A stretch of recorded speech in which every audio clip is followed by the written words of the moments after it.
Monongo, selamat sore pendengar radio antar Papua. Saat lagi Anda akan mendengarkan berita antar Papua dalam program Mimika dalam Berita.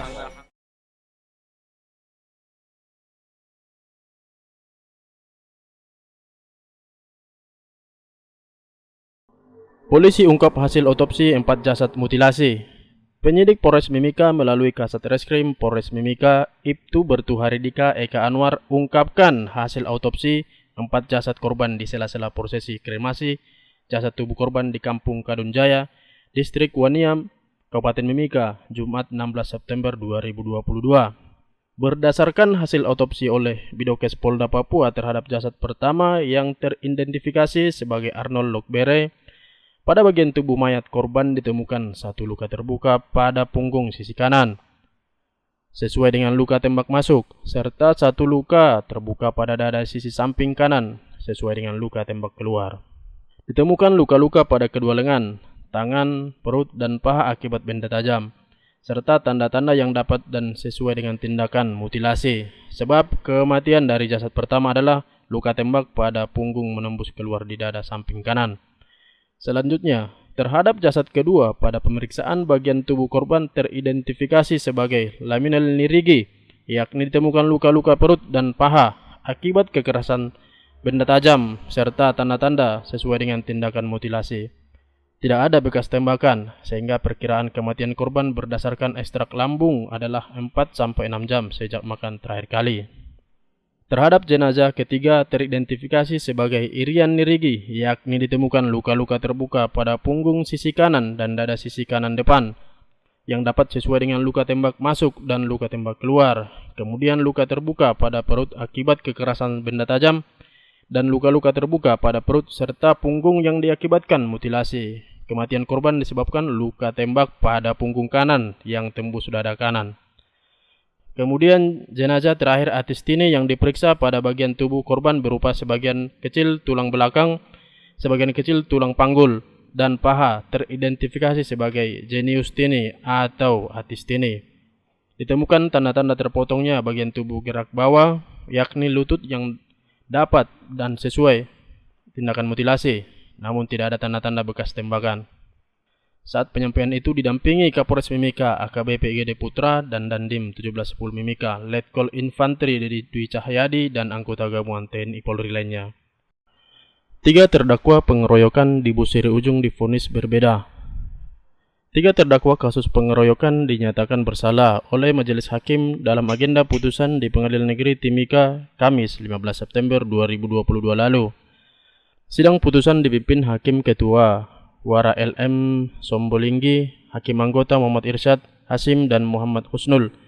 Sedangkan Jaksa Penuntut Umum Iko Andreas Hatorangan Sagala. Hal itu diutarakan Humas Pengadilan Negeri Timika Sarmaida Lumban Towing saat dikonfirmasi antar Papua News Sabtu 17 September 2022. Sarmaida mengatakan ketiga terdakwa Ferry-Dolar Tarasen, Janias Wandagau, dan Charles Akimuri terbukti bersalah dan secara sah melakukan tindak pidana di depan umum secara bersama-sama.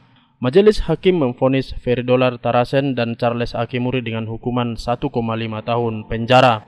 Sedangkan terdakwa Janias Wandagau divonis 1 tahun 3 bulan penjara. Sarmaida mengatakan kronologis pengeroyokan terjadi pada 31 Maret 2022 lalu. Sekira pukul 8 WIB di Jalan Busiri, tepatnya di depan Balai Desa Lama, ketiga terdakwa bersama-sama pelaku inisial AP, MA, F, dan RN yang merupakan daftar pencarian orang melakukan pengeroyokan terhadap korban Petrus Canisius. Saat itu, para terdakwa sedang mengonsumsi miras bersama-sama teman lainnya. Kemudian korban Petrus sedang melintas menggunakan pick up bersama istrinya dan kemudian diberhentikan terdakwa Charles Akimuri dengan tujuan meminta uang membeli minuman keras lagi. Karena permintaan ditolak korban, terdakwa bersama teman-temannya pun langsung mengeroyok korban. Saya Abi, Radio Antar Papua melaporkan. Cegah stunting. Kampung Mawakau Jaya tingkatkan pendampingan posyandu. Demi mencegah stunting, pemerintah Kampung Mawakau Jaya meningkatkan pendampingan terhadap posyandu untuk ibu hamil dan menyusui dengan memberikan makanan tambahan dan sosialisasi tentang pola hidup sehat. Saat ditemui di Kampung Mawakau Jaya, Sabtu 17 September 2022, Kepala Kampung Mawakau Jaya, Edison Rafra menerangkan setiap bulan pemerintah kampung melakukan pendampingan pada posyandu. Untuk pendampingan itu, pemerintah kampung menggandeng Puskesmas Wania untuk berkolaborasi mengatasi kasus stunting di Kampung Mawakau Jaya melalui posyandu.